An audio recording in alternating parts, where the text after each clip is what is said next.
and that are going to help you migrate to the cloud. And we are going to also take a look at the recommended service for migrating to the cloud in the form of MGN. There's a bit of a difference there. AWS Application Migration Service, as well as Migration Hub and Application Discovery Service, even though they do sound quite familiar, quite similar at the end of the day. So we do also have the AWS Database Migration Service, because the consideration you do make when you're migrating an application versus when you're migrating data versus when you're migrating a database as well is quite different at the end of the day. We're going to take a look at not only the AWS database migration service, but also going to take a look at the AWS schema conversion tool in cases where you might need to migrate a database table or a database schema. Now, there are other services when it comes to the data element of migration in the form of the AWS Snow family as well as the AWS Transfer family that do allow us to do offline, offline versus online migration, right? So we're going to take a look at these tools as well. So where we're actually going to start from is going to be the AWS Cloud Adoption Framework. And I would like to take these words. I think it's something that I usually do where I would want to break down all the words that describe a service, and then it makes a bit more sense in the most basic of the English sayings to say that, okay, um, yeah, to say that what exactly does cloud mean, what exactly does adoption mean, and what is a framework. And if you take the first word in the form of cloud, okay, we're moving to the cloud. We are moving from resources where things are a bit more physical to where things are a bit more theoretical and virtualized. We're moving into the cloud. And if we're moving into the cloud and we're trying to migrate and we are trying to adopt, right? So if you're adopting, you're trying to become one with that particular platform, you're trying to have some form of union with that particular platform. So how do I adopt the cloud? How do I become one with the cloud? How do I become part of the cloud as an organization, as an entity, as an enterprise, or as a business? And the framework is usually an opinionated guide, right? So you can do things within this particular framework. You can go this far, or you can at least get to this particular point. At the end of the day, you do need a certain way to say, okay, how and what rules am I actually following? And the cloud adoption framework is simply all those words combined together. Strategies and guidelines that are put in place for you to move to the cloud in a very efficient and effective manner according to AWS itself. So you're going to take a look at a few different perspectives. There's usually the business side of things. As technical people, we usually ignore the business side of things and just try to do our own thing. We're going to take a look at the people side of things and quite a bit more when it comes to the AWS Cloud Adoption Framework. Now, in passing or in some instances, we've also heard of the AWS Well Architected Framework. The Well Architected Framework guides you on how to create cloud solutions that make sense. They should be reliable, they should be highly available. The AWS Cloud Adoption Framework follows a similar vein in the sense that it guides you on how to successfully migrate to the cloud. So the cloud adoption framework takes care and takes a look at a few different perspectives that you should be aware of. You should also be able to differentiate these particular perspectives. Um,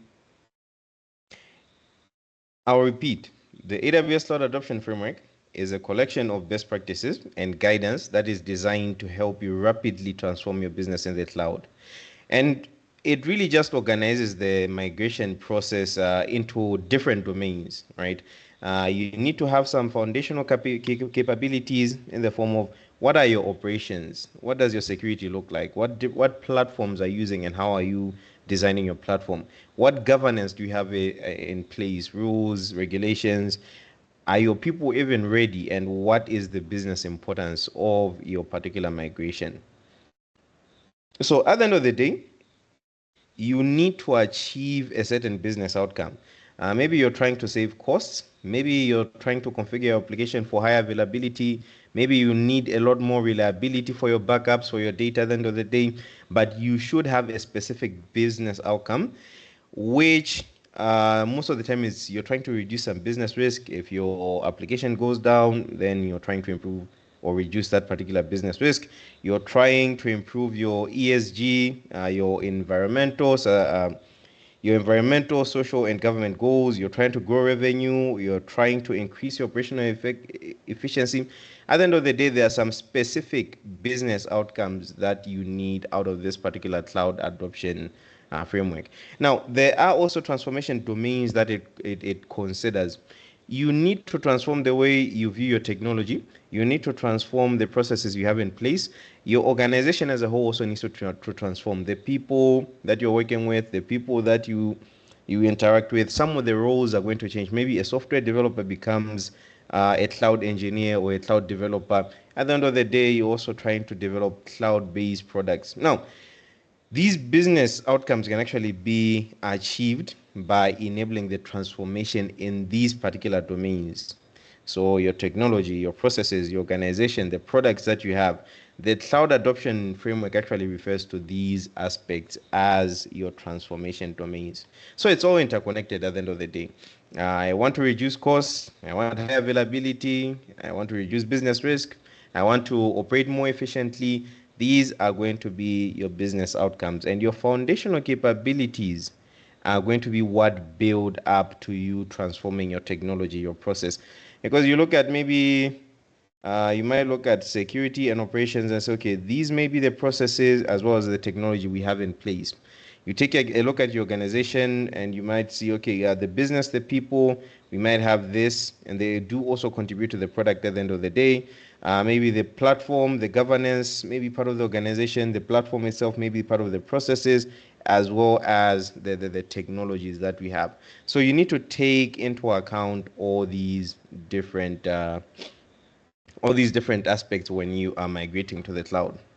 So this is an iterative process, by the way. It usually starts when you envision, right? You start to demonstrate how the cloud will actually help accelerate your business outcomes. So you identify, you prioritize some transformation areas that you need to work on. All right, let's you make use of containerized applications. Let's make use of microservices. Let's make use of managed services at the end of the day for us to save costs or to have a few developers at the end of the day, and then they just focus on building the product. Once you have that particular vision in your mind, you then start focusing on identifying the capability gaps across the different perspectives. What gap do I have on operations? What gap do I have on security? What gap do I have on the platform, on the governance, or the people, on the business as well? Once you do that, you try as much as possible to deliver a pilot initiative in production. So you try to demonstrate the incremental business value. Say, all right, I envision us moving our CRM application to the cloud. Now, with our CRM application, we currently don't have the proper platform because what we want to do is we want to configure high availability across multiple availability zones. Now, you try to align all these, you have your people in place, and they create that. As soon as you're done, you launch your CRM, maybe the initial pilot phase, and it's okay, let's launch something we can show. And then you try to show your business stakeholders that this is a working prototype and it's performing 50%, 60% much faster than what we currently have. Once they sign off on that and they realize the business potential of the cloud, what you do is you scale your application now. Maybe you start engineering it, you start modernizing it, and at the end of the day, it becomes a bit bigger. It's able to handle maybe 400 times the percent. It starts to handle. Jacob is asking, from your experience, what are the common mistakes organizations make during cloud adoption? I would say some of the mistakes that I have seen personally are the focus on just the technology part of things, right? So it's very easy to think of the cloud as just technology, but then you also need to think about the different processes that you have in place. In on premises, if an application fails, right? Maybe someone logs into the server, they make the changes, and then it's done. But then in the cloud, you now start to thinking, do we give this person logins to the entire account? You need to start thinking about how do we actually give them the limits. The roles are going to change, and you find some people are going to be left behind. And if people are left behind, it becomes some form of tribal war, where some people are for the cloud and some people are against the cloud. And if you don't have everyone on board, it usually means that you won't be successful. Imagine the finance controller doesn't know anything about technology, and they know that once they move to the cloud, maybe their role changes or there's more automated reports in terms of billing and cost. And if they're not supporting you, you need the budget for you to actually move to the cloud. You need the budget for you to start purchasing, paying for EC2 instances. If they're not supporting you and you're trying to move, ultimately it becomes a failure. So taking or ignoring the fact that you're going to have cultural change, you're going to have job impacts, your products may even change at the end of the day. It's not just a focus on technology. I've seen that if you try to balance all these transformation domains, it becomes a bit easier. But if you don't, usually the journey isn't as successful. And yeah, we are all from Africa, so we know how it is even in our families when you want to implement something and other members are not in support. It usually fails more times than not. So that is one of the mistakes I've seen. All right, so um, what happens is you need to focus on everything. The business, you don't just move to the cloud for the sake of everyone is using to the cloud. What exactly is it going to benefit your business? What exactly is it going to benefit your product? Are your people even ready at the end of the day to move to the cloud? And it's not related to this. It's a bit of a different topic, but you need to establish what is known as a Cloud Center of Excellence, a CCOE. And those who are also conversant with, I think, Microsoft, they should be aware of this. Now, a Cloud Center of Excellence is just a group of people, right? In an organization of maybe 100 people, you could take just 10 people out of these. You train them to become, you take your best people, the people who love learning, the people who are always dedicated to ideas, the people who deliver, and you train them in the cloud. And what they're going to do is they're going to influence everyone else. They're going to teach everyone else how to become cloud savvy. And you ensure a proper transformational change. You give people enough time to also realize that, all right, you might have been maybe a Scrum Master, but now you might need to be a cloud operations engineer and ensure that our applications are always up and running. You have rules in place. How are people going to launch EC2 instances? Is it just a free for all? Do we have some rules? Where do they have to go? How do we name our resources even in the cloud?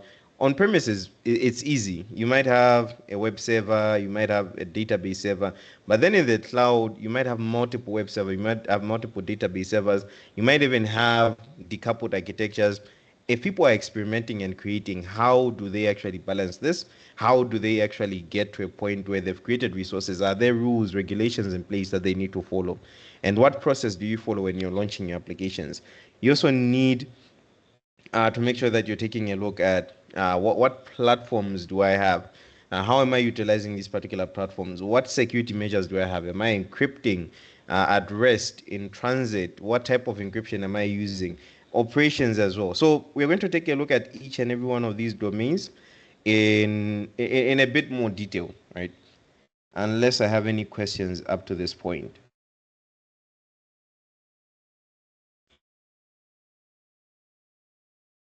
All right.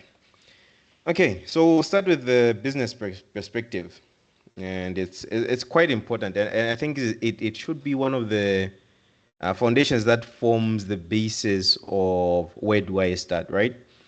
It focuses on ensuring that your cloud investments actually accelerate your digital transformation ambitions. You need to make sure that at the end of the day, you're balancing you moving to the cloud as well as your business at the end of the day. So some of the stakeholders you're going to be engaging at this point, your CEO needs to be engaged, your CFO needs to be engaged, your COO, your CIO, as well as your CTO. They all need to be on board to make sure that the business is going to benefit from us moving into the cloud. So you manage your strategy. You ensure that you leverage cloud technologies to actually accelerate your business outcomes. I want to support more users at the end of the day. This is a business outcome because more users usually means more business. If that's going to happen, you also make sure that you manage the portfolio of applications that you can deliver. You prioritize delivering high value cloud products. You don't just deliver cloud products because you can, right? And you make sure that you use the cloud to innovate, to create new products. People are using AI, machine learning. It's there in the cloud. Make sure that you manage all that. You have some people who are ready to experiment. You have some people who can contribute to your transformation journey. So there's quite a lot when it comes to the business perspective. You manage your products as well. You manage your data. You make sure that all your cloud enabled offerings deliver great value to your customers, and you build your partnership with your cloud vendor. If you're growing, they should also be growing. You grow together. It's not just I moved to the cloud and I'm doing my own thing. If AWS introduces new ways of doing things, you learn from them, you learn with them, and you make sure that you grow with your provider so that they can also help your business grow at the end of the day. And data monetization sounds a bit wrong, but it's not what most of us are thinking, in the sense that you don't sell your customer data, by the way. It's just you making sure that you gather as much data as necessary and you build a data driven decision making strategy. Thank you. All right, so you make sure that you use as much data about your business as you can to make the decisions. You don't just make blind decisions. You make sure that you follow all these.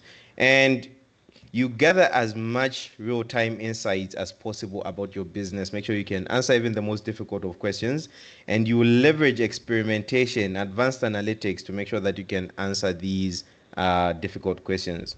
Now, at the end of the day, you also need to take a look at the people. Now, the people is a bridge between the business first and the technology. The people contribute to the technology, but they also build the business. So the people perspective takes a look at this. The culture is most definitely going to change. You need to keep evaluating. You need to keep evolving. You need to keep growing, and you need to make sure that you're starting to introduce as much technology into the culture as possible without really making people feel left behind. So you have great practices maybe for things like agility if people are trying to innovate. You have clarity. Everyone knows why the organization is moving in this particular direction. You have your scalability. Things are growing at a very fast rate. And you need to have leaders on board who are ready to support you at the end of the day. Because there are times when you start and then you meet a particular hiccup at the end of the day, and because you don't have enough support, it means that's where your journey ends. People are just waiting for you to fail. Your leaders are not in support. It's like you're going against them. But you need to have these people backing you. You need to have them behind you so that they can actually lead you successfully into the cloud. Because when you have your leaders behind you, you're moving into the cloud, you meet a problem, they even offer solutions. They can even increase the budget. They can even increase the people you need to work with. They can help you with all that. But if not, then it's really just set for failure. And you make sure that you learn, you leverage, you build your technical acumen, especially in terms of cloud, as much as possible. Become confident in working in the cloud. And you transform and you enable and modernize any roles that are there in the workplace. You try to attract new talent, you try to develop already existing talent, and you try to retain your people as much as possible while making them digitally fluent, right? And you manage how fast the adoption of the cloud is actually happening. So you accelerate that, and you accelerate new ways of working, but you still manage to balance to say people should not be confused, people should not feel overwhelmed at the end of the day. So you minimize the impact on the people, on the culture, on the roles. All of a sudden, I was a software developer just writing simple Java. But all of a sudden, you're telling me that I should be writing Java API calls and be querying this particular service. Still, I need some time to adjust to that. Not African time, but yeah, I still do need some time to adjust to that at the end of the day. You also do have the governance perspective, which focuses on ensuring that you orchestrate your cloud initiatives while you are maximizing your organizational benefits. So you're usually talking to people like your CTO, your CFO, your CDO, and What you have is things like risk management. You need to make sure you have rules and regulations in place to manage your risk. You have pipelines to manage your data. It's not a free for all. Just because you're moving into the cloud doesn't mean now that people will be seeing each and every person's data. You should exercise authority and control over your data. Your stakeholders shouldn't be concerned about how you're using your data. And try as much as possible to collect, to organize, and enrich the metadata that you have about your data. You don't just collect data just because you have a storage backend such as S3 to collect all your data and you're gathering data endlessly. Organize this data. What exactly are we collecting? Why? You organize it as well. You try to make sure that you have a rich inventory of data. If we were to move into AI today, what could we use? If we were to move into robotics, what could we use? You don't start struggling because you want to move into those different projects. The platform perspective focuses on accelerating delivery of your cloud workloads via an enterprise grade, scalable hybrid cloud environment. So, what types of architectures do you have, right? You have your guidelines, you have principles, you have patterns, you have guardrails for your cloud environment. It's not just a free for all. And you're going to see that most of these follow some form of pattern, right? It's not a free for all in each and every one of these perspectives, whether it's the business, whether it's the technology side, whether it's the security side. You need to make sure that you have some guidelines, some rules. When it comes to your data architecture, you evolve a fit for purpose and data analytics architecture. You do not just have data for the purpose of data, but you have data that is fit for each and every specific purpose. You build a proper strategy when it comes to your platform. Most people are going to say, okay, I have an AWS account, let's move to the cloud. But you're going to find that usually this doesn't work. You need multiple AWS accounts. You need an organization with sub organizations within, and then with multiple AWS accounts within at the end of the day. Because maybe this maybe just be for development, and you don't want your development affecting maybe your production, and you don't want your production maybe affecting your security. So you need to build a proper platform with proper strategies and guidelines. A multi-account strategy in this particular case, you automate your data processing as much as possible across your entire organization. And you really don't just you really don't make the data unavailable, but you make sure that you build an automated pipeline where you can collect your data, maybe clean your data and make sense of your data, right? So your platform is well built. We take a look at the security perspective, which really just focuses on achieving what is known as the CIA. Now, for the CIA, you're making sure that your data, your customer data, your application data, your employee data is as confidential as possible. It also has integrity built in, and it's always available to those who need it and those who are actually allowed to access it. So you have a bunch of rules in place for your security, and you have some security assurance. You're not just using one service. It's not just a security group and you're done. You have firewalls in place. You have DDoS protections in place. When you're migrating to the cloud, there's a large consideration about how do we maintain the same security that we had on premises, or even improve it. It doesn't have to suffer just because you move to the clouds. You have strategies in place to manage and actually identify any threats. So any threats, any vulnerabilities that you identify, how do you manage this? And you're going to find that it's also related to some of the processes in the governance that you put in place. Because now if there's a vulnerability, what processes do you have in the governance that says how do we address this particular vulnerability? If there's a threat, what processes do you follow? Does someone just report it, or does anyone who identified it, is the person who identified it responsible for actually managing it? What if there's an incident at the end of the at the end of the day? Do you have the proper people, right? It goes back and it ties into all these other perspectives. I have the security, yes. I have incident response in place, but do you have the people who can actually manage that particular incident? Are the people cloud savvy enough to understand that we are currently undergoing a DDoS attack? how do we make sure that we recover from that? You protect your data, not just in transit at rest. You encrypt your data, you secure your data, you use keys. Even your infrastructure at the end of the day, you make sure that you aim for the CIA model, your confidentiality, your integrity, and your availability. And the last perspective that we'll see is the operations perspective. So at the end of the day, when it comes to operations, everything usually has some form of SLA. The SLA isn't just for your customers, but it's also for your stakeholders. They are expecting that you deliver some form of agreed upon level when it comes to the services that you provide. Um, do you have ways to monitor your environment, and how do you ensure that if in our SLA we say that our application is going to be 99% available? How are you ensuring that this is actually true? Are you observing? Are you managing it? There's something that happened in our environment. What do we do? How do we actually manage it at the end of the day? The people who are responsible for managing who are responsible for keeping the operations of the business alive, they need to make sure that they can detect the events. They can assess whether these events are going to be harmful to the business. They can control the impact of these particular events, and they can actually determine the appropriate actions to take care of these particular events. It follows the same vein across all these other sub aspects. How do you manage your applications? How do you manage update? How do you manage updates to your applications? How do you manage changes to your applications? When someone says we have a new feature, how do you test it?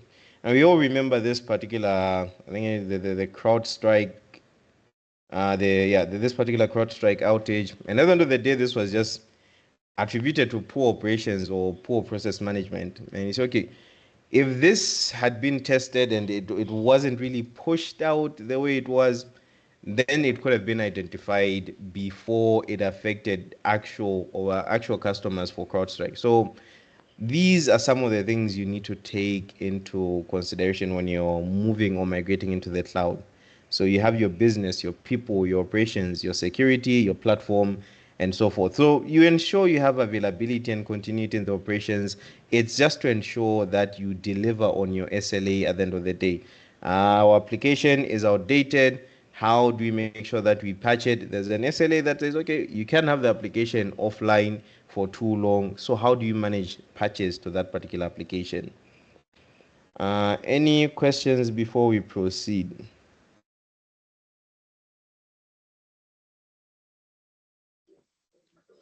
I don't see any question in the chat.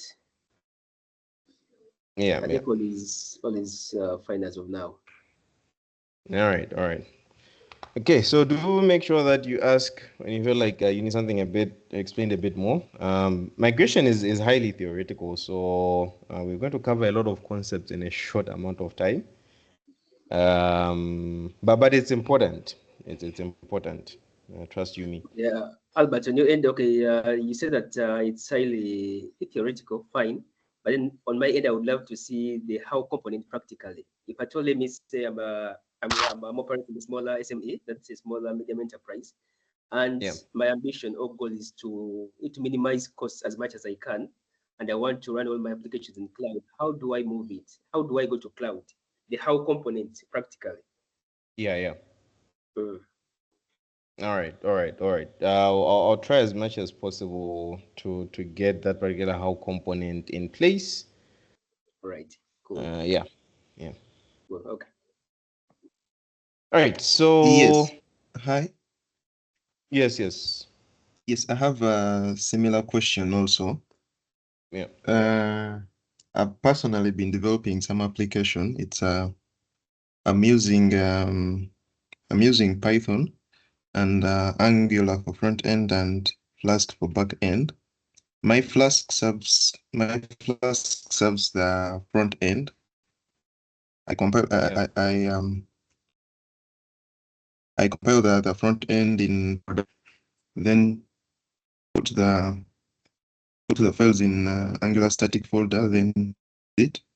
But now I need an efficient way or an easier way that also won't be costly because the application also has a database. that if you could advise any way that I could transfer the application from my local machine, from my local host to the cloud, to the AWS. All right.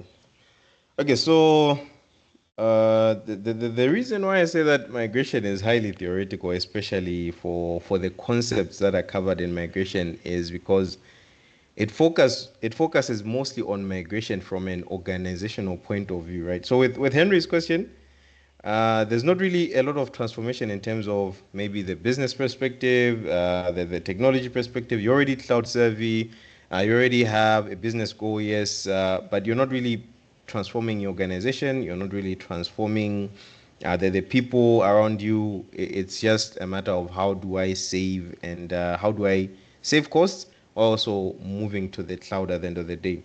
So what I would advise is the first thing, you take a look at the architecture for your application. Is it already decoupled or can it be decoupled in the cloud? And we'll take a look at some strategies for actually moving if we do get that particular time. So, is it decoupled? Can your database be hosted on something like RDS? Do you need the scalability and the performance of RDS? And do you, when you assess, when you get an estimate of the cost, do you feel that RDS will be the proper balance of cost versus operations that I need to happen within my application? If yes, then you move on to the second part. What about the logic of your application? Can it also be decoupled in a way that maybe I can containerize the logic of my application and then move the front end part to something like an S3 gateway? And then the S3 gateway will just be sending out the request to the containers for the application logic. If that might be a cheaper approach, because you can use a serverless service such as maybe Fargate. You containerize the application, move it to Fargate front end part. You move it to S3. When a request is sent, it makes a request to Fargate. Fargate makes a request to RDS. If this does not meet your goals, or if this is something you can do a bit a bit later on, then you could always just move that entire application stack to an EC2 instance, which isn't recommended in the cloud, by the way. And then you just host it on an EC2, but you take a look at the size of the EC2 instance that you can use. So I'll show you a tool, I think, after the break, where you can actually calculate the different costs. But if you've already identified the technology that you need to use, which is usually where the technological transformation comes in place, where people should be cloud savvy enough to know that if I'm moving to the cloud and this is what I have, then this is the applications that I should be considering. After you consider those applications, you start calculating what exactly do I want to deliver and how much am I willing to spend or can I afford to spend. If it's an EC2, you look for a smaller EC2 or one that guarantees high performance. If you have the need for high performance and you know that you can pay the cost. If not, you modernize your application, you make use of serverless, you make use of containerized applications, and usually those are going to be a bit cheaper for smaller applications. But the technological impact means there needs to be a lot of redoing things. I hope I've answered your question, Henry. Yes. I've actually tried though it wasn't successful. I tried containerizing using Docker.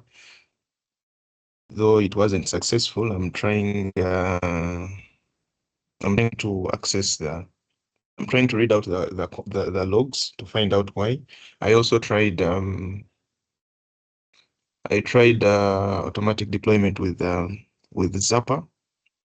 I haven't completely gone through with it. I'm just midway. Yeah, But thank you so so much.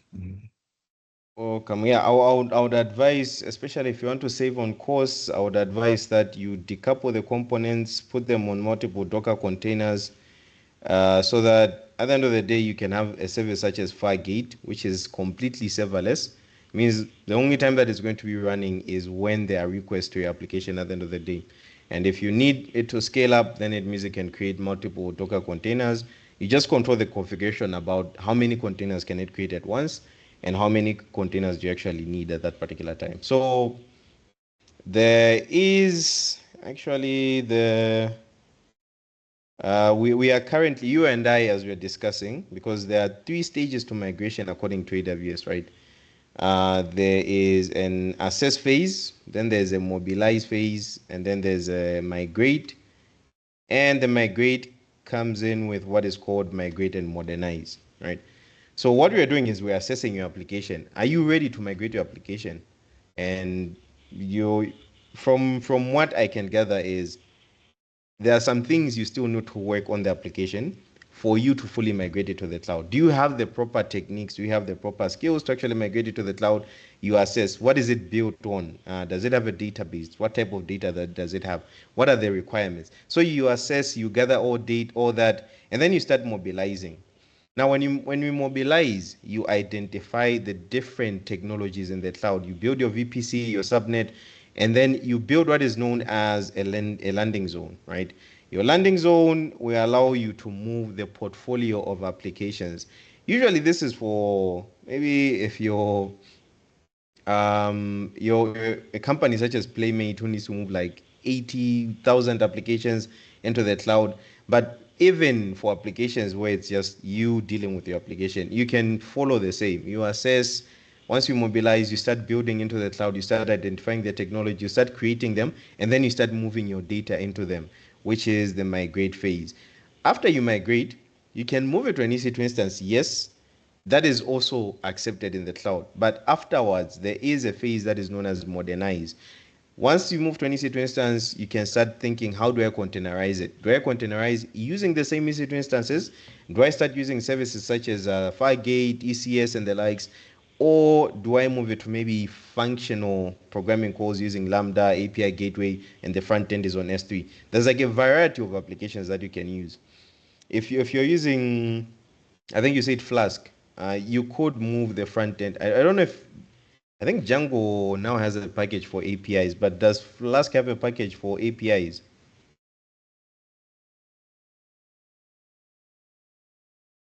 Yes, Flask has a package for APIs. Yeah, so you could repurpose all your application logic into APIs, move the front end to something like S3, move the front end to something simpler.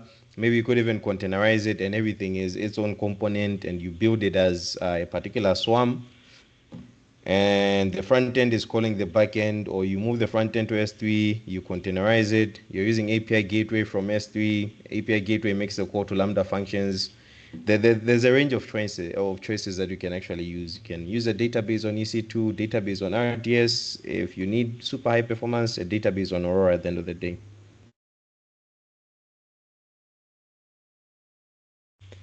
All right. So that's something we can probably spend all day discussing, especially the technological aspects.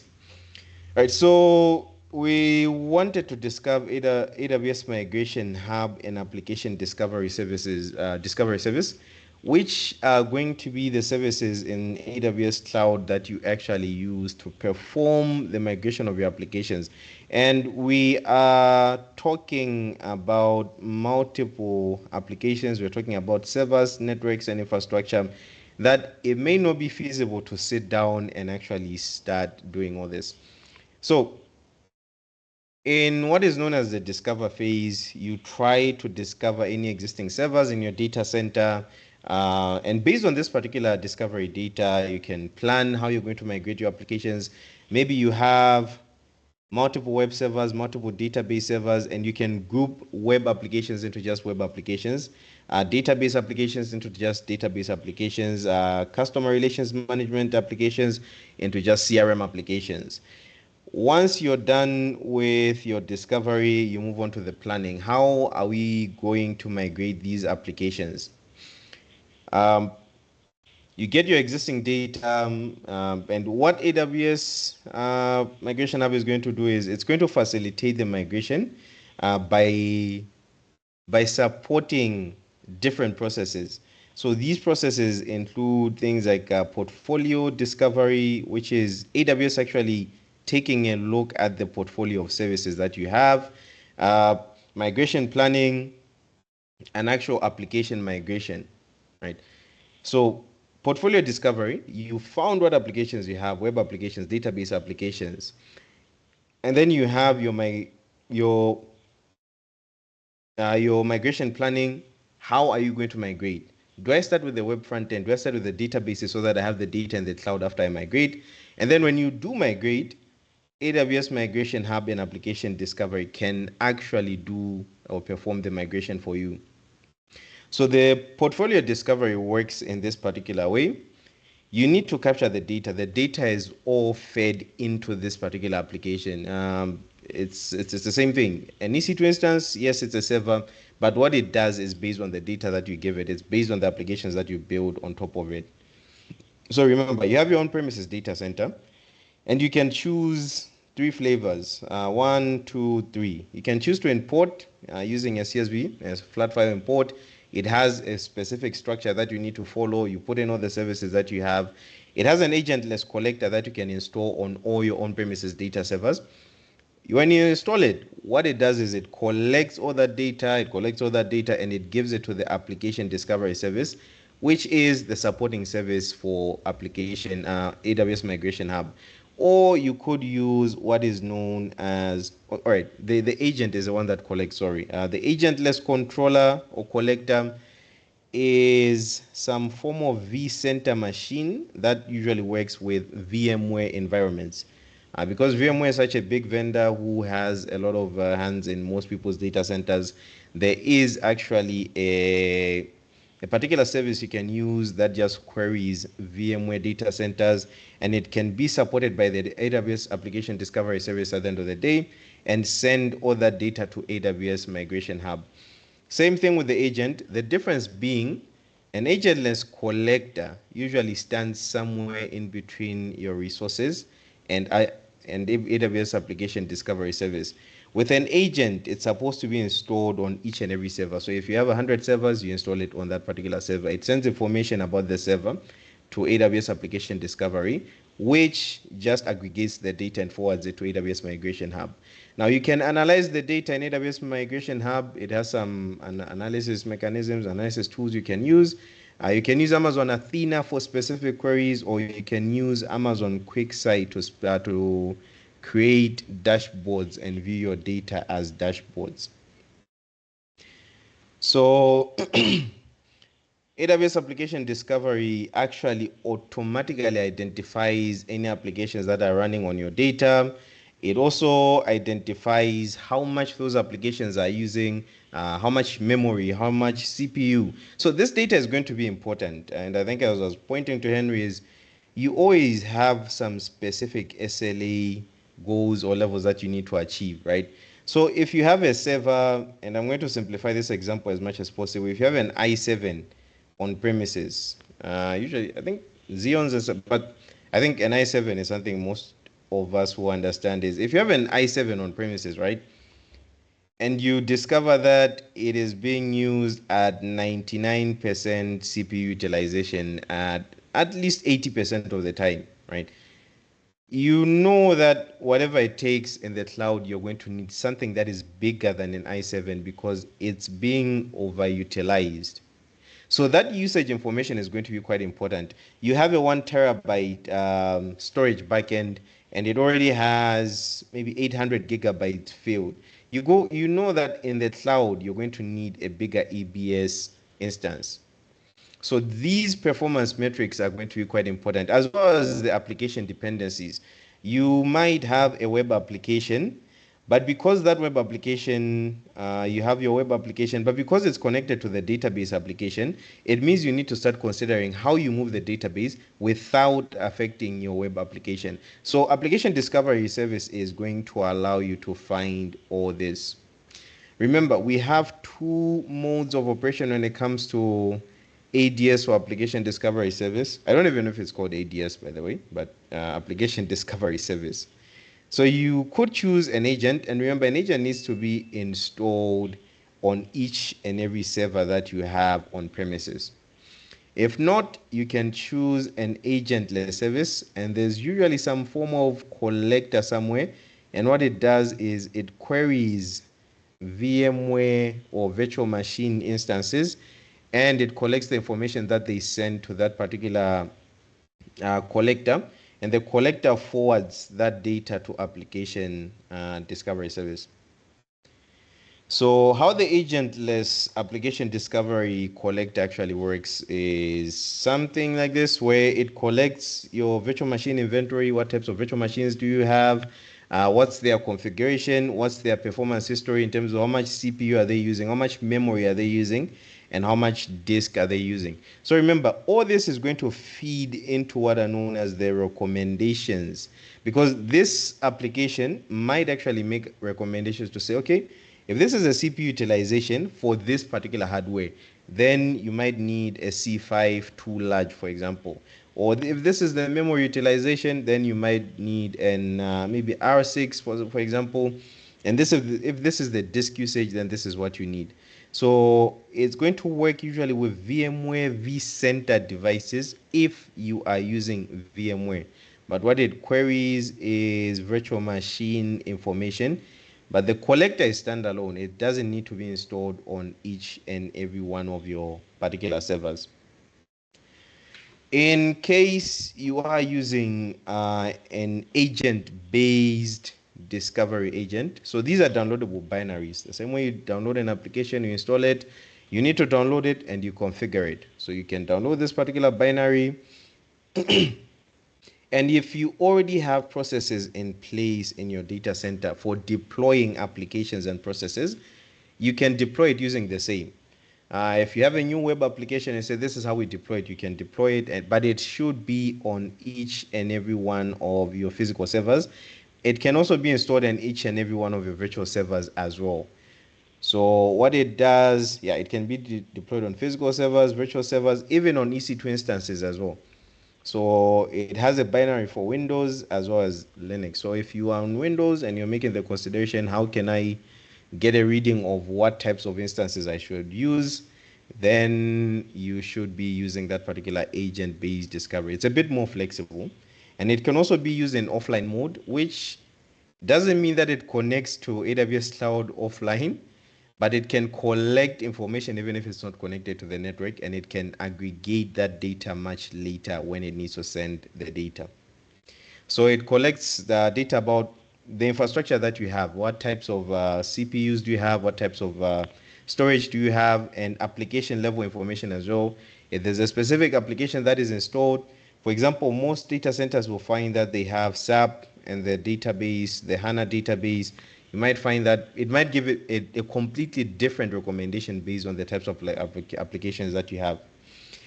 There's also what type of software do you have installed. So this is another consideration where if I know that I am running the MariaDB daemon, for example, most definitely that server should be a database server, and it could lead me to know how many database servers I have, just based on the types of applications that I installed or the types of software that I installed and the packages as well.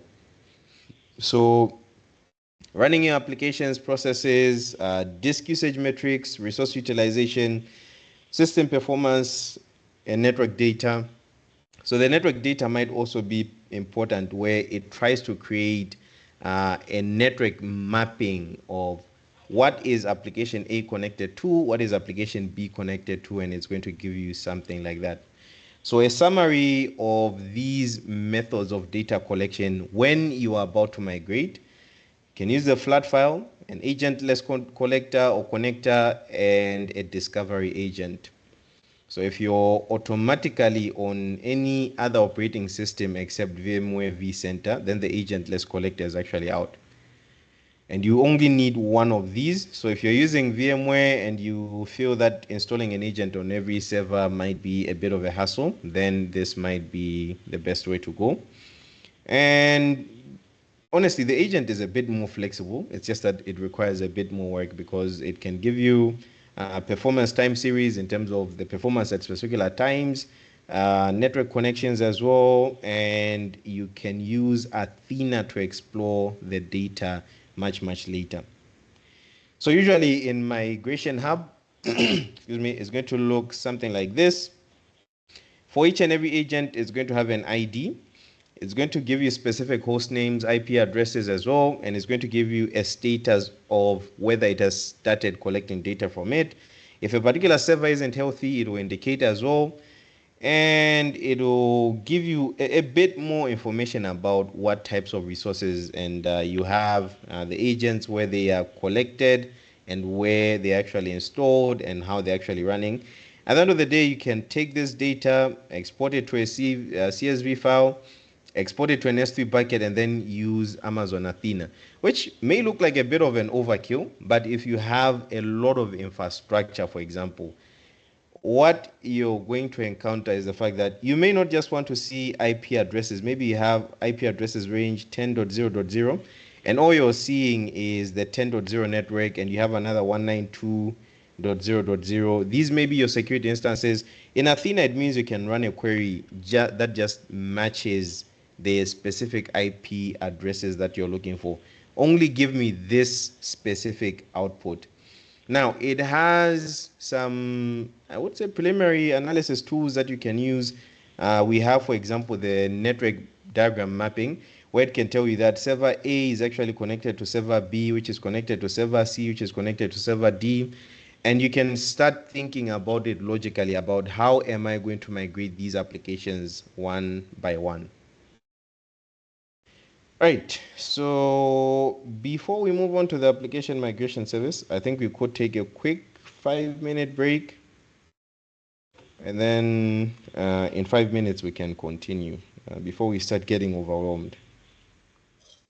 All right. So we'll reconvene at 6. Okay. Within the next 5 minutes. Yeah.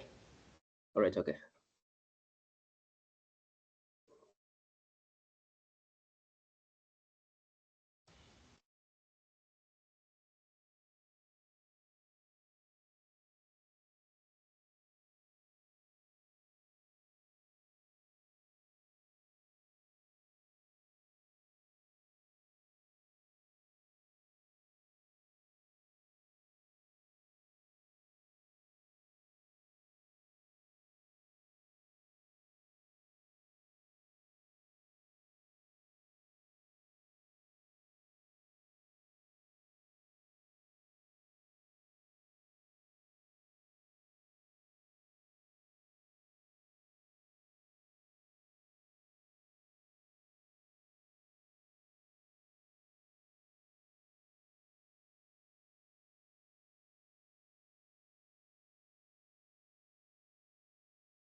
All right. So what I wanted us to see was a sample solution, a sample price comparison tool. Because when you're migrating, you usually need what is known as a detailed business case, and a detailed business case can sometimes include the ability for you to predict costs, right? So if you're predicting costs, you need an estimate of how much you might actually use in the cloud. You need to calculate and factor in a few things. So I think we've seen the AWS pricing calculator before. But say we're talking about the application we were discussing earlier, and we believe that what we're going to use is an EC2 instance. Firstly, you're going to start by selecting where you're going to use or what region you're going to be using. Because when you build a landing zone, it's a complete definition of your VPCs, your subnets, and all that, meaning you've already identified a particular region. For example, I usually use, I think, North Virginia, and you can search for the service that you're going to use. Let me make it EC2 in this particular case. It's okay. I am going to use an EC2 instance, and you can choose quite a bit of this where you say, okay, I have Windows Server, for example, but I'm going to choose a simple EC2 instance, and I'll try to configure it. Now, from the recommendations that you do get from scanning your infrastructure, you know whether this is going to be a dedicated instance, a dedicated host, but usually it's going to be a shared host. You choose the operating system that you'll be using. If it's simple Linux, then you're good to go. If it's Ubuntu Pro, then those costs are also factored in as well. You also do know your SLA. How much do I have in terms of traffic? Is it going to be spike on a daily and you choose the specific days? Is it going to be a weekly spike and you also choose the specific days, or is it going to be a monthly spike? Let's say you're going to be using an instance constantly all throughout. You can choose a specific instance type depending on whether you want compute optimized, memory optimized. If you're just testing, then the T series should be okay. The T family of instances, I think, should be quite okay for the testing purpose. And let me say I'll choose the latest T3. Yes, I need at least 4 cores and I need at least 8 GB of memory. Network performance is negligible, so I say okay. Because of my requirements, these are going to be my recommendations, either a T3 large or a T3 2 large. So this one has 8 vCPUs, 32 GB of memory, and it uses EBS. And it's okay. It seems like this might be the proper choice for me. And then you also choose your estimates. If you go for a compute savings plan with a reservation term of 3 years with no upfront, then you're going to be paying $120 at least a month. If you go all upfront, then you're going to pay at least $4,000 over the course of 3 years, right? It's not really less, but if you compare that with something like on demand, it's actually twice as much as what you're going to pay with a compute savings plan. So you configure this and you can add other details as well so that they're factored in. For example, you might have 50, okay, let me say 100 GB EBS volume as well, and then it's going to show that on top of what you're going to be paying, you're going to also be charged $8 per month as well. You also need to factor in data transfer if you're making large amounts of data transfer as well. If you're going to be using monitoring, detailed monitoring, that also carries a charge. So you make these considerations of what services am I going to use, what exactly am I going to use based on your requirements, and then you start comparing. So the migration is quite a lot of research involved and quite a lot of how much do I know. So you can view the summary of your cost, you can export this, you can present it to management and say, all right, we need 3,000 US dollars for this year for our server in the cloud. And if they are on board, then they will sign off. But if it doesn't meet the budget of the organization, then it means you might need to go back, maybe edit the EC2 instance and say, okay, maybe the instance that I chose was too big. Let me try choosing a much smaller instance, maybe a T2 micro, for example, and all the prices are going to change. You see that for a T2 micro, we're now paying around $3 per month, or $8 if you're using on demand. You update, and all of a sudden you're paying less than $200 per month. So it's really just quite a lot of research based on what type of resources am I going to use or need, and how exactly am I going to split them in terms of my EC2 instances. All right, so we move on to the AWS application migration service itself. Now, the AWS application migration service is what is recommended for lift and shift, which is what we just said, where you have an application on premises and you're just trying to move it to the cloud, but you don't want to copy this application manually. This is not what we want you to do. So what it does is it integrates with AWS Management Console. It integrates with all other services in case you want to use something like CloudWatch to monitor your metrics, CloudTrail, for example, if you want to track your logs. And you can also configure what are known as EC2 launch templates, so that the instance that is going to be created once you have moved your application into the cloud, it actually does meet the launch template. Now, the launch template also goes back to the fact that if you've done your research, then you know what type of EC2 instance you're going to be launching and how much it's going to cost you. And you configure that in the AWS application migration service, and it launches that EC2 instance for you based on the data that it has copied from your on-premises application.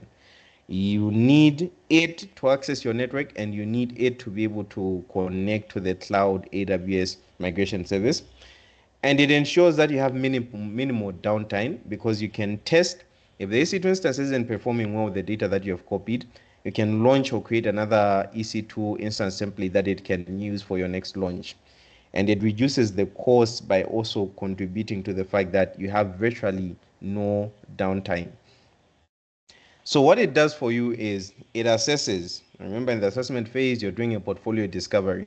What do you have on premises? What type of infrastructure? What type of applications? What type of dependencies? How are they connected? And you install that particular agent on each and every one of your servers. And then you configure launch settings. These include your launch templates, how much in terms of storage you're going to be using. And then it's a lift and shift application that automates you copying an application or an entire server to the cloud. So in cases where it's not just one application, this is a very good application to use, because it really just reads all that you have on premises and it tries to migrate it exactly as it is into the cloud.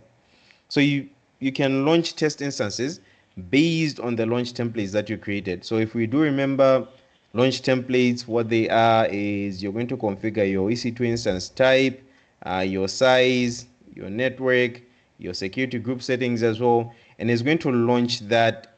But the difference being that now AWS Migration Service already has the data that is it's copied on premises from the replication agent that is replicating data from your server into the cloud. Once you're done, you perform a process known as cut over, where now you remove the link that is redirecting to your on-premises server, and you redirect it to your new AWS cloud server, and that is that and done. So how it usually works is you usually have a replication instance, a replication agent installed on multiple servers in your own premises, and it gets information about your disks, about your infrastructure. And then what it does is it connects and communicates with the application migration service. So remember, we said that the AWS application migration service connects with other services in the cloud. What it's going to do is it could save, maybe back up your data in the cloud in S3 in the form of EBS snapshots. It's because it's reading all your data in on premises.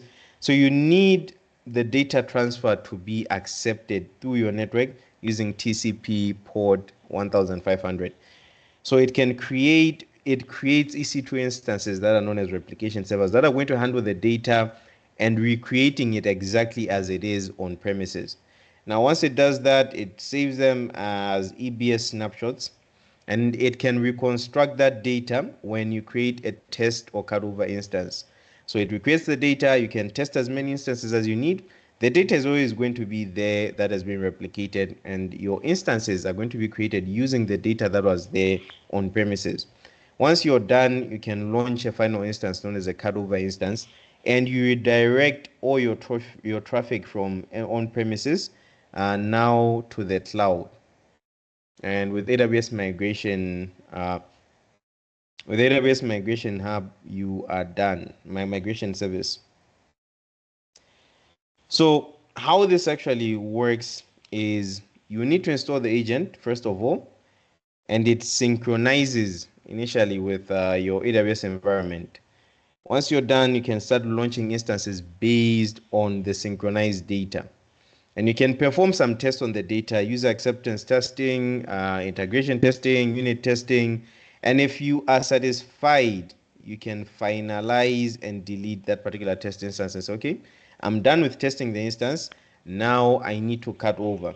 Because you're working for a big organization, you need to wait for a specific window. Maybe if it's an organization that is used by a lot of, an application that's used by a lot of people, you need to wait for a moment in time when you can say, all right, I have a few people at this time, so that is when I can actually perform the cut over.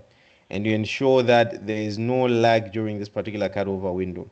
Now, on the source server, because you don't want any new data written to that particular server as you're migrating, what you need to do is you need to stop all operations on that particular server. You launch your final instance and then you redirect the data.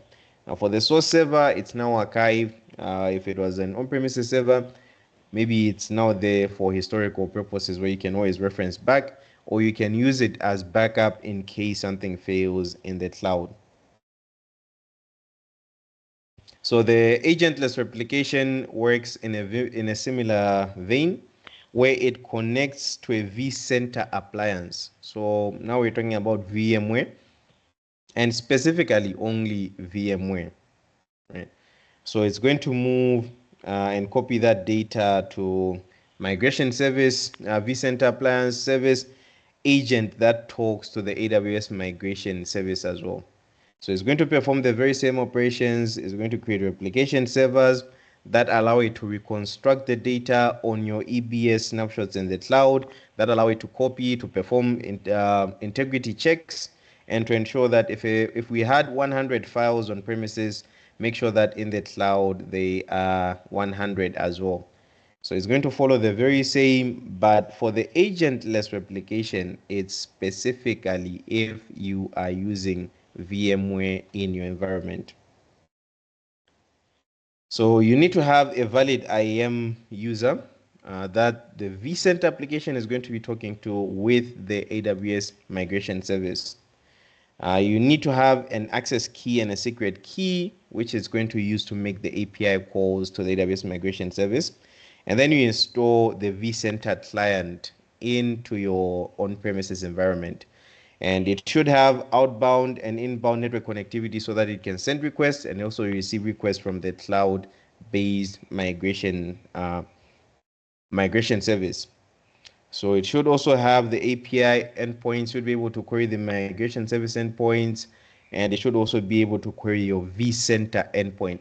Now, vCenter is going to be the software that you're going to be using to manage your VMware cloud environment, and it should connect to that software, and it should use that software to collect and replicate your data across AWS environment. Any questions before we move on to the database migration service and its sister services?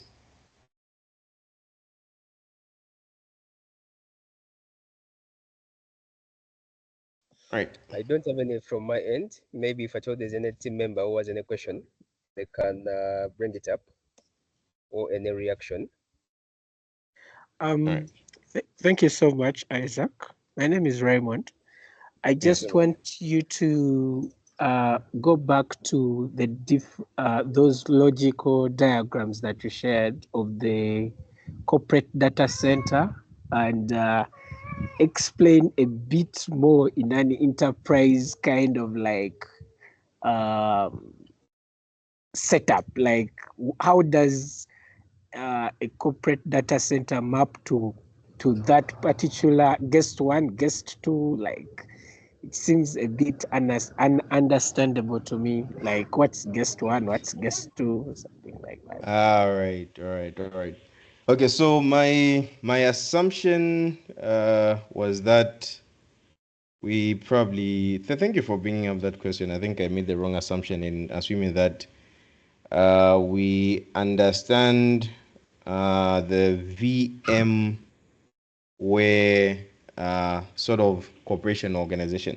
So what this is this is an ESXi, or the hypervisor layer. And the hypervisor layer, if you remember virtualization and the likes, the hypervisor layer is going to allow you to create multiple virtual machines. So in the logical diagram for an on-premises organization, these are going to be multiple disks. So they can either be network attached storage, they can be your SAN disks, and others. So in a data center, this makes a bit more sense. They can even be maybe your hard drives as well, as long as there's some form of storage. These are going to be your disks.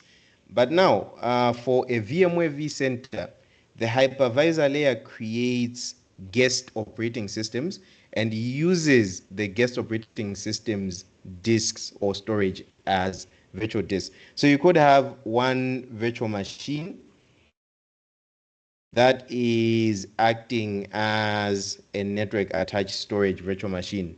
And your applications, when they say we are writing to network attached storage, they're actually writing to that virtual machine. That is if you're in a VMware based environment. And the vDisk itself, the VDDK, is going to be the layer that allows you to use the actual storage on your hardware instead of using like the virtualized software storage. So if you're in VMware, these guests are simply virtual machines, virtual machine one. This could be guest one and it has 2 disks, and this could be the second virtual machine and it has 3 disks. The vCenter appliance is going to be installed somewhere here, and the API for replication agents is going to query the vCenter appliance. I hope that makes a bit more sense now. It's very clear now. Thank you. Thank you. Yeah, so the assumption was probably we're going to understand that this is a bit virtualized, but it represents on-premises. But yeah, this is if you're using VMware, vCenter, vSphere, and the likes. And I think you might come across something like AWS VMware on AWS Cloud. It is a service that can also be used to migrate VMware-based on-premises resources into the cloud. Okay, so AWS database migration service, right? So the migration for applications and databases and data as well is very different. Applications, we are talking about dependencies, we are talking about platforms, we are talking about architecture, we are talking about resource utilization, we are talking about maybe the language that it was built in. Migrating a Java application is different from migrating a PHP application, for example. At the end of the day, it's a bit different. But now for databases, we're talking now about schemas, we're talking about tables, we're talking about the data within, we're talking about queries as well. And it's also quite a bit different from migrating an application. Yes, there may be a bit of platform, there may be a bit of architecture, but most of the time what you're concerned with is the integrity of your data and if it does match your database. So AWS DMS, or database migration service, can be used to migrate your databases from the most widely used commercial or open source databases. For example, you may have Oracle on premises, you may have Postgre on RDS, you may even have MariaDB for the open source enthusiasts. Of course, Postgres is open source, but yeah, you may also have MariaDB. And what database migration service can do for you is it can usually use the data that you give it to create a schema for a different engine altogether. So you might find that maybe you convert from Oracle and you convert to something like a DynamoDB database, and database migration service can actually do that for you. You might find that you have Postgre on RDS and you might want to move this to maybe MySQL on RDS, and database migration service can do that for you. Now, how it works, if you're already curious about what if it gets it wrong. So most of the time when it does get it wrong, it informs you that there might be some anomalies on this and this particular type of data. For example, I think I mentioned that Samsung wanted to migrate 1.1 billion user data from their, is it called, Samsung accounts into AWS, because they were using Oracle on premises, and it's a whole story. But then what database migration service managed to do is convert 90% of what they had from Oracle into their target database schema. So the remaining 10%, which at the end of the day, if you compare, if I want to convert 1.1 billion, maybe 1.1 billion units of data versus me converting about 100 million, I would say 100 million is still a lot of work, but it's way less work than 1.1 billion at the end of the day. So if it's not confident enough, it will inform you. But what database migration service simply does for you is it takes a source database in a specific schema and it converts and write it into a specific target schema. And this is how the process works. You start what is known as a replication instance. This instance is going to be the one that processes, this is PostgreSQL, and this is the equivalent MySQL that I can write to achieve the same. Maybe you have triggers, maybe you have views, and you need to convert all those as well. It's going to take that and then it's going to convert it into the equivalent schema. Once you do that, you connect to both databases. You connect to the source and you also connect to the target, because it needs to know where I'm coming from and where I'm going. What exactly am I building? So there also is that requirement for it needs to be able to communicate, especially with your source, because most of the time the target is in the cloud and it integrates, right? So this is usually the target schema. You have something in the cloud. The case of Samsung, this was them using Oracle on premises, and it wasn't scaling really well. And they were trying to move to Aurora. Now I remember, yeah, they were moving to Aurora.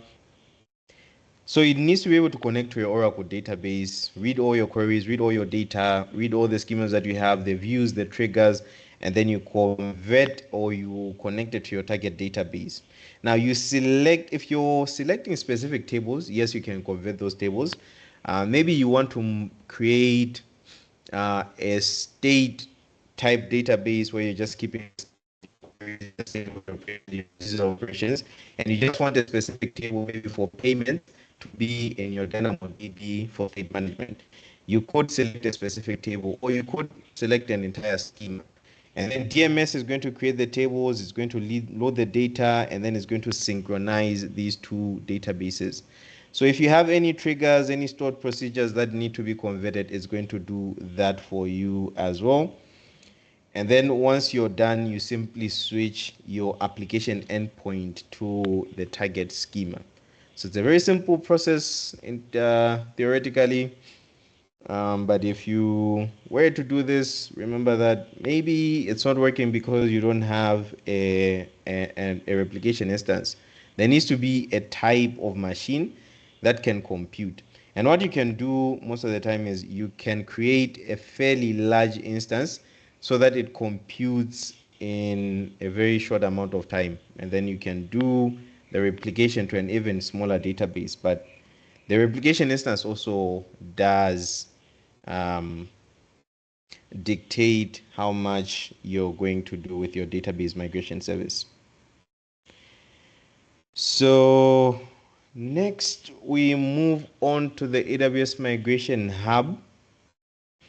And your AWS Migration Hub is going to be your single pane view, your single pane of glass where you can view every stage of migration. So remember, with migration, I'll emphasize once more, we have the assess or assessment phase, we have the mobilize or mobilization phase, and then we have the migrate and modernize phase, usually just called migrate. So from the assessment phase, you can discover, you can research, what am I migrating to, what am I migrating? The mobilize phase, you start building your landing zones, your VPCs, your subnets, and then in the migrate, you're now actually moving the data, whether you're using other transfer tools such as the database migration service, whether you're using other transfer tools, maybe the schema conversion tool, for example, but Migration Hub is going to be your single place to discover your existing servers, your server groups, and actually plan how you're going to migrate all those servers. Now, you also do have these, it's almost the same as AWS Migration Service. And these services are a bit confusing because there's migration in the names, right? But if you do see a question, if you do come across why would you use Migration Hub over the others, know that Migration Hub is end to end. It's there in the assessment, it's there in the mobilization, and it's there in the migration as well as the modernization. And so it's a single pane view. Now, you also do have options to use an agent. You also do have options to actually use a collector or connector. And you also do have an option to import your data into AWS Migration Hub. Once you import this data, once you have successfully connected the data, it will show you all the information about your servers. It will show you how they were collected, whether they were collected from an agent, a connector, collector, whether they were imported, and all the applications that exist on that particular server. So this is usually a bit more detailed. Remember, AWS Migration Service doesn't really show you all the applications. It can show you a network mapping, but it can also show you a migration status. We say this is a single pane of glass where you have all the data about your on-premises resources, from your migrations, from your applications, your servers, and you can even perform the migrations specifically on this. Now, when you drill down on a specific server, it can give you the information specifically about that one server, like how many network cards are attached, how many cores does it have. And if it has 8 cores, then on it, I should be looking for an EC2 instance that has at least 8 cores. And how much is it performing? What type of information does it have? What's the IP address? Is it on VMware? What's the manufacturer, for example? And it does give you quite a lot in terms of the information that you can connect. And it also gives you performance information where now you can start deciding if this particular server had a maximum usage of 98.34 at some point, which usually shouldn't be the case for on-premises servers, then maybe I should be looking for a larger EC2 instance, maybe. But it does give you disk write operations. It gives you how much RAM you have in terms of how much free RAM you have. Yeah, I can hear someone is unmuted. I don't know if there's a question. Noble. Okay. So yeah, what Migration Hub is going to do with your performance information is that it's going to give you your instance recommendations. So because you have utilization metrics for your instance in terms of CPU, in terms of RAM, it's also going to suggest region as well, because there may be some regions that are much cheaper. It's going to suggest okay, you're going to specify what type of region which region you want to be in, whether you want this to be shared or dedicated, the pricing model, whether you're going to pay on demand or reserved. And you can also exclude specific instances. But the recommendations for you is going to give you the instance type, the CPU, the RAM, and what pricing option you should also choose as well. Yeah, so with the Migration Hub, it's a bit more full featured, I feel, because it's also end to end, and it also does provide quite a lot of the same. The AWS Migration Service usually recommended for application migration lift and shift, right? And then we move on to the schema conversion tool, which is another tool under the databases as well. So in cases where you might want to specifically just do one thing, you're not migrating an entire database to a new EC2 instance, but you just need a schema converted, right? You might need to migrate from something like a Microsoft SQL on an EC2 instance, and you might be moving to an RDS PostgreSQL. Schema conversion tool can actually take that schema and migrate it into a different schema of your choice. So this is just used to convert your existing database schema from one database engine to another. The good thing being, you can convert your OLTP online transactional process databases or your OLAP databases as well from maybe something like is it Kafka or Cassandra? I can't really put, but I think we'll see it. I can't really put my name on which one it is, but you're migrating from a data warehouse to another, maybe to Redshift. Then you can also use schema conversion tool as well. And it has a project-based user interface where you can just specify a project, what you're converting, where you're converting it to, and it's something you can install. It's available on Linux, on macOS, on Microsoft Windows, and Ubuntu Linux as well. So you can convert your OLAP, OLTP databases from one engine to another, and you have quite a number of supported schemas. So you can convert from either of these into their target sources. So you don't really need to memorize all this. It's probably something you might need to reference in cases where maybe you have MySQL and you're wondering, can I migrate that to MariaDB? And you're going to find that the answer is no.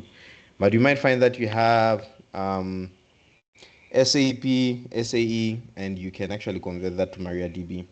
If you have IBM DB2, you can actually convert that to MariaDB. But most databases can't really be converted to IBM DB2 because it's a bit newer.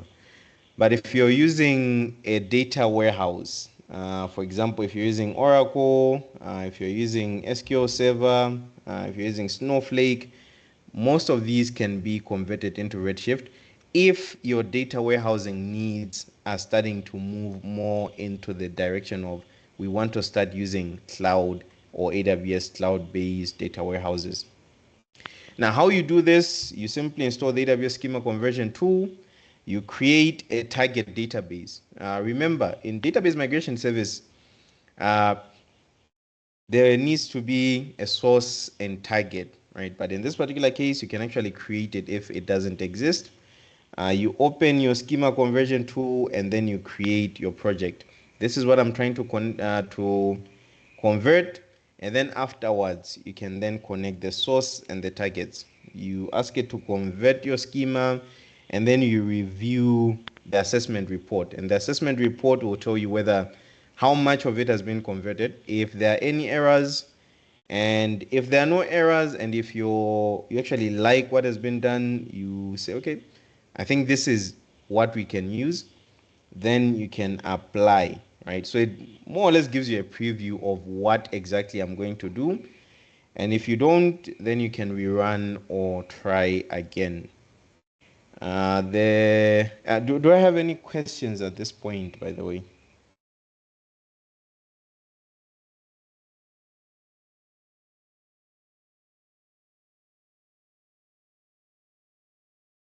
I think we're good at this stage. All right. So the second last element we'll take a look at is the Snow family.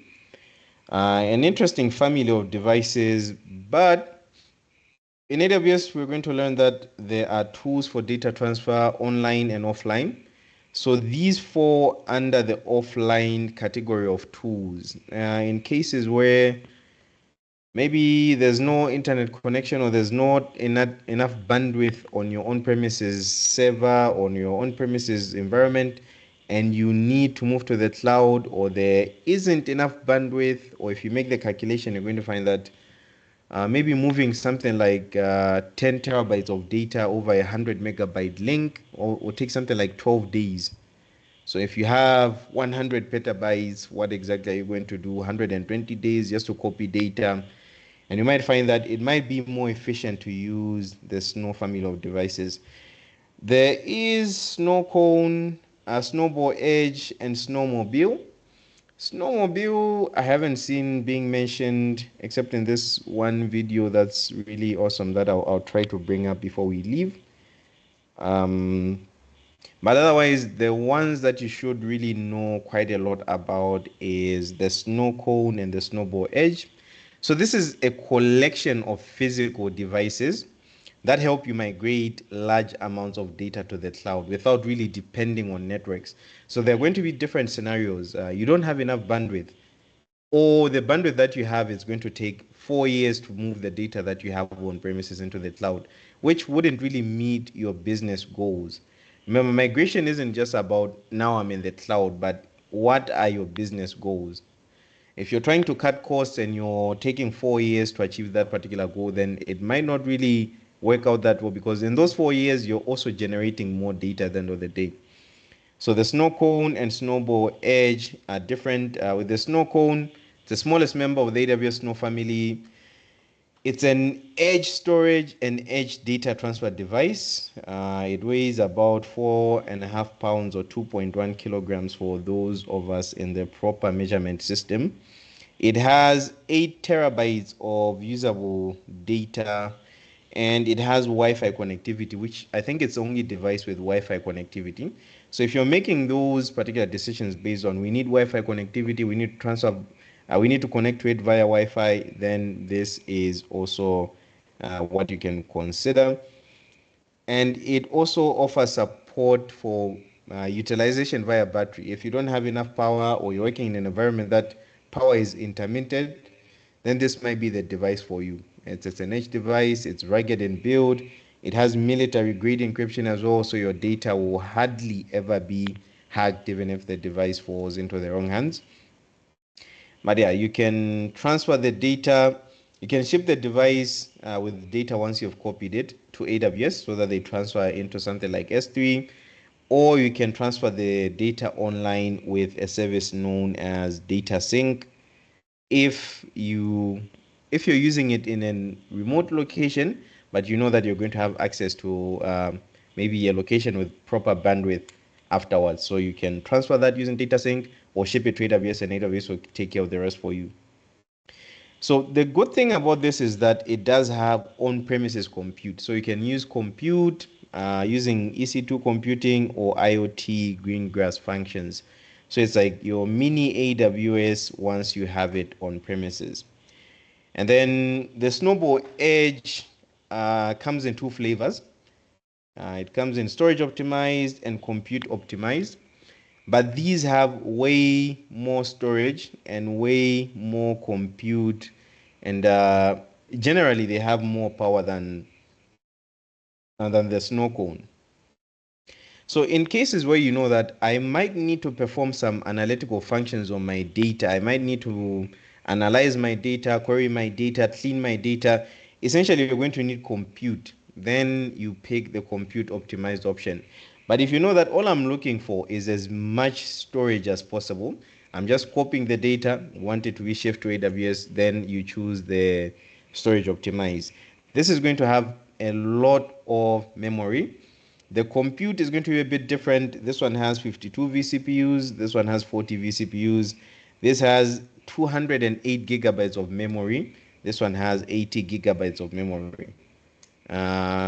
At the end of the day, this is mostly geared towards applications that just need a lot of storage. While this is geared towards applications that need storage, yes, but they also need equal processing power to handle that particular storage. And the second last, I think, family of devices that we're going to take a look at is the AWS Transfer family. Now, the AWS Transfer family is a bit different, and it falls into the category of online transfer. And you can tell from the diagram that it's using things like SFTP, FTPS, FTP. But what it is a service that uses your already existing protocols to transfer data to AWS. What it does is it just enhances their security. It enhances how much they can, how much throughput it can use, and all that. But at the end of the day, what it does is it uses your SFTP. If you're using FTP already to connect to servers, to connect somewhere, then you can use the AWS transfer family to actually migrate your data to AWS. If you're already using FTP, FTPS, SFTP, then this is probably the logical choice for you because you already have that on premises. And in cases where you're using FTPS and SFTP using an identity provider, maybe you're using Active Directory, maybe you're using GCP federated access, then the AWS transfer family incorporates with this to authorize and authenticate when you're transferring your data. And it's secure, it's encrypted, your data is secure. But what it does is you connect easily to other AWS services and you can start running any other functions once it migrates your data into AWS. So this is one of the simplest architectures that you're going to find where you're already using some file transfer applications, whether using FTP, FTPS, SFTP, you simply point it to your VPC. It has an internet connection. You can also use Direct Connect. But what it does is receives your data and it can store that data to EFS, to S3. You choose where you want your storage backend to be. If you're using a custom identity provider, you can incorporate that into your API calls as well. But your data is still transferred using already familiar mechanisms. That is for people who feel we already use FTP. We don't want to start getting involved with maybe configuring things like data sync and you have to install a data sync agent and the likes. We just want to use what you already have. The AWS data transfer family is going to make a lot more sense. Any questions up until this point before we move on to the last part of the day, which is cloud migration strategies?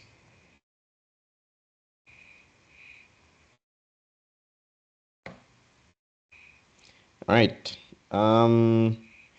So when it comes to AWS, you're going to hear about the 7 R's.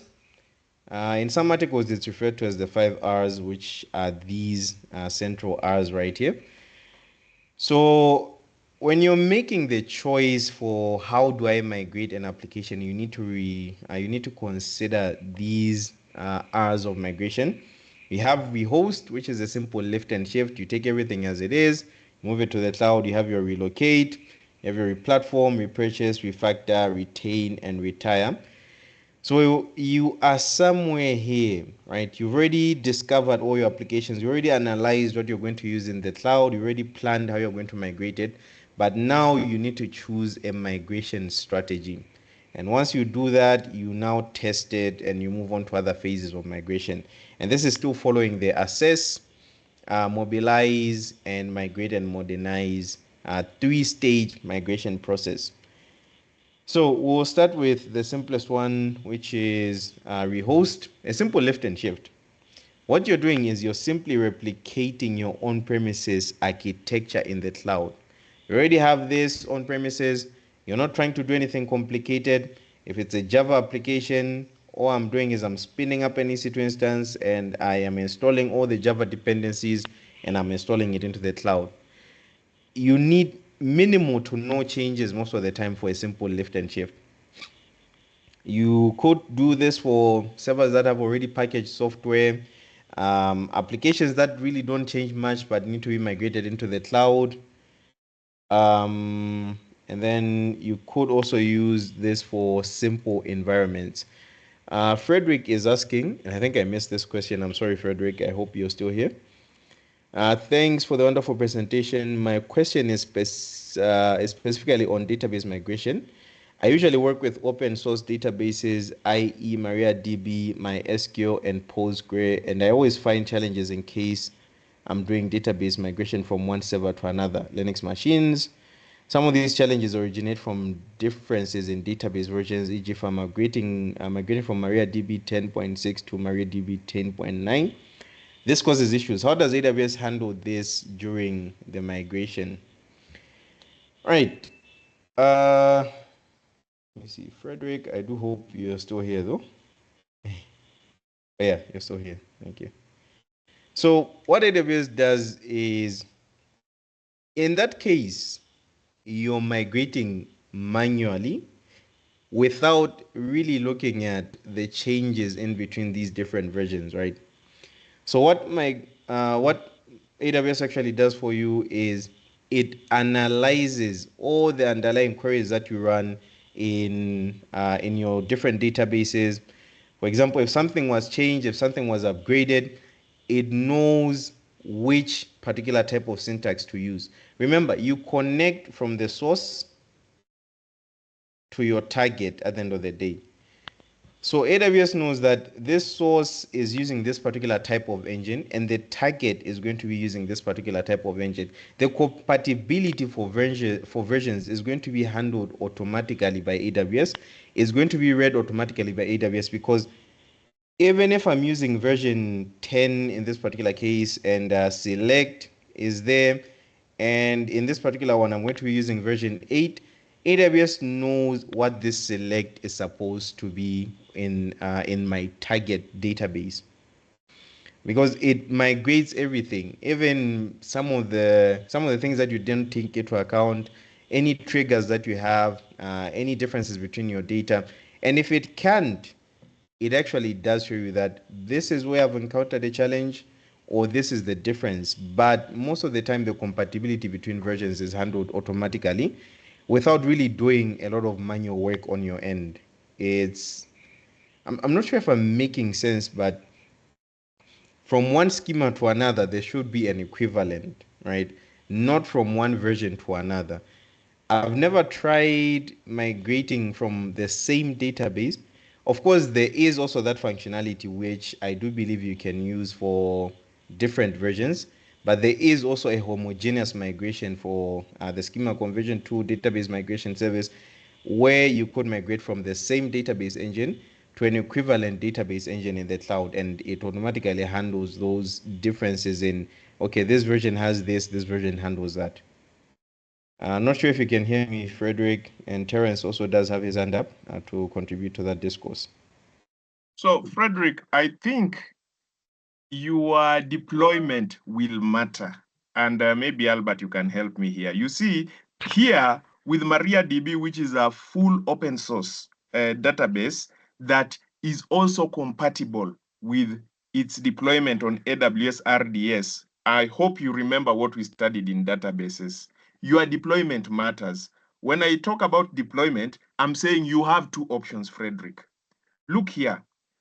Option number one, which we are recommending as best practice, is run it against a MariaDB RDS engine, which is a managed service from the AWS side, because now that is deployment number one, whereby we are saying, hey, go pick the MariaDB, that the engine that is running on the AWS relational database service.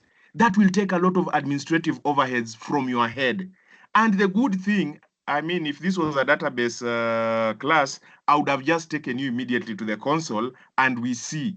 When we say we've chosen the engine, of the 8 engines, today there are 8, there used to be 6. Of the 8 engines that are on the databases for AWS where RDS is concerned, you will find MariaDB as one of them. But if we click MariaDB and we are going to the deployment, when we've chosen MariaDB, we will be given versions. What version do you want? And then we can explicitly choose the version. Then after that, we will see the price at the end after we've chosen all the options we want and say, okay, this price is within our, what is it? This monthly spend, they are saying maybe $700, $200, $600, based on whatever version we've taken and the options we put there in RDS, we'll say, okay, we are going down with this.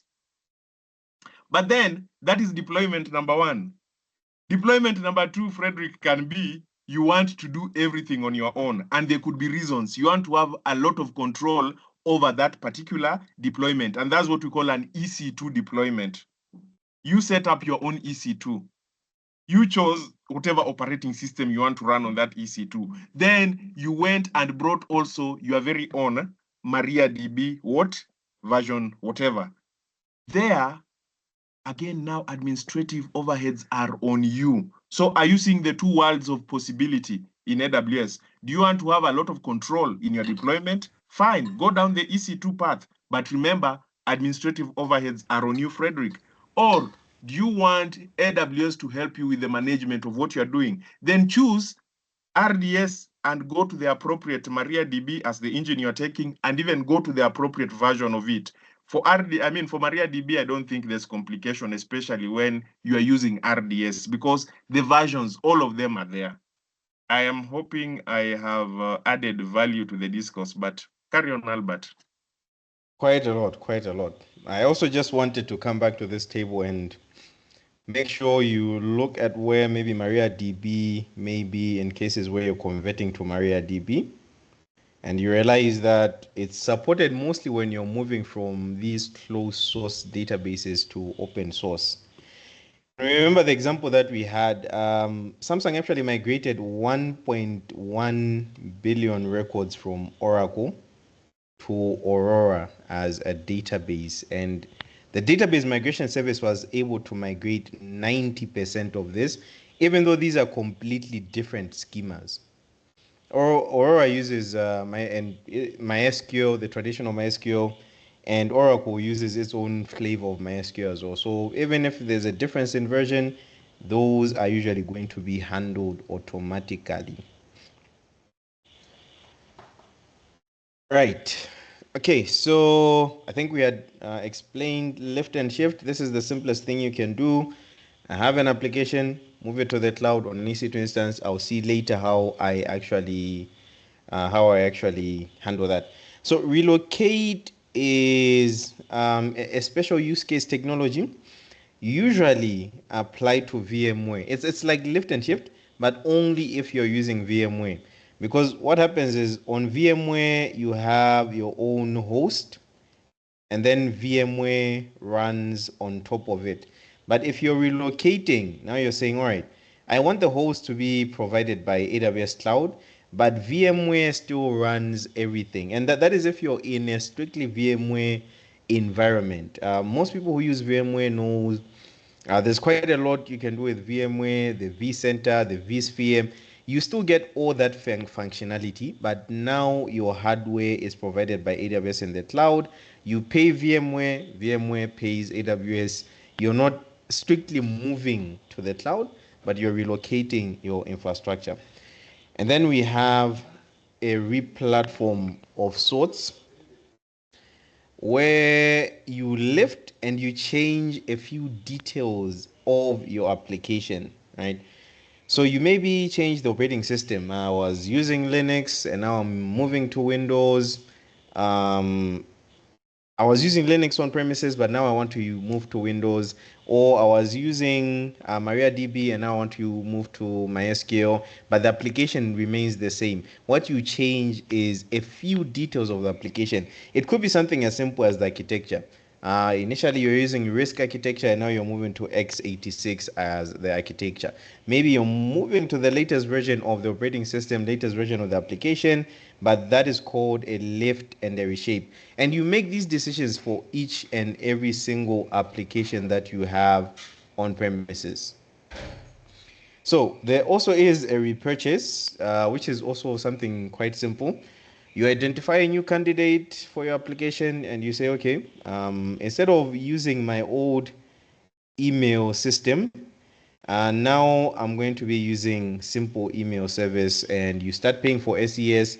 You actually replace an application with either an existing software as a service application or an application that allows you to reduce the cost of maintaining a different application. Or you can even purchase a cloud compatible license.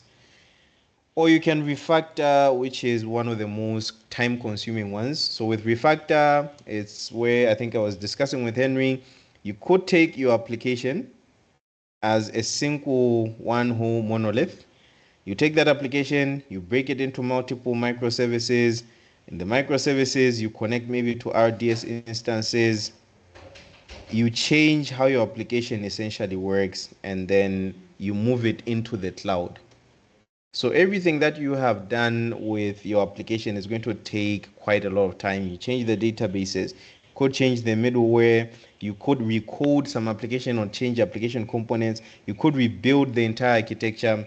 And as you can tell, refactor takes quite a lot of time. So for the two R's that are a bit silent, we have retire and then we have retain. So retire is, I think I no longer need this application, and you stop using it.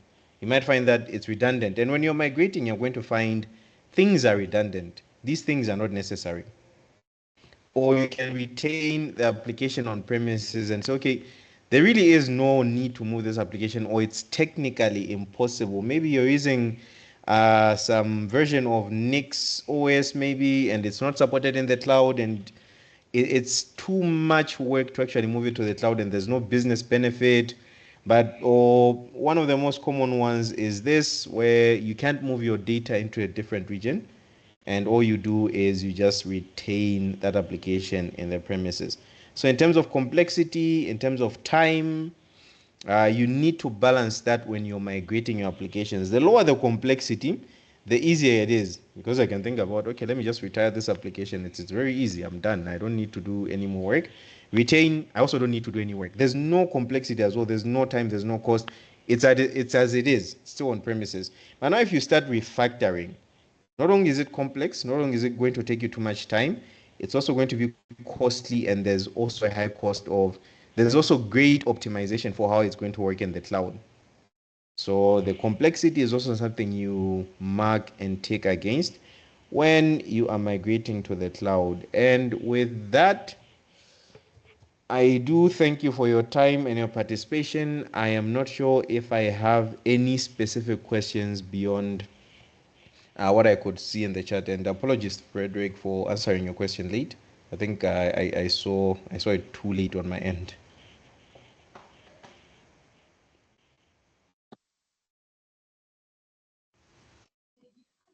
Yes, Albert, thank you so much. By now, you're part of the family, and I think we are set to have more speaking sessions from your end. In terms of questions, additional questions from the team, I don't see any other additional question as of now. But of course, if you get any question okay during the course of the week or any time after here, we can be in position to reach out to you directly. All right, no problem. Thank you, Isaac. All right, Just one question, by the way. Sorry, Olu, are you the Olu that I know, or you're a different Olu? By the way, sorry, I'm a bit curious. Albert, it's me. How are you? I'm good. I hope you're good. It's me. It's me. So Great to see you. Great to see you. we'll catch up later. I mean, I'll speak to you. Thank you. Catch up later. Yeah. All right, thank you, Isaac. Thank you, Terence. Thank you, everyone. It's been great on my end.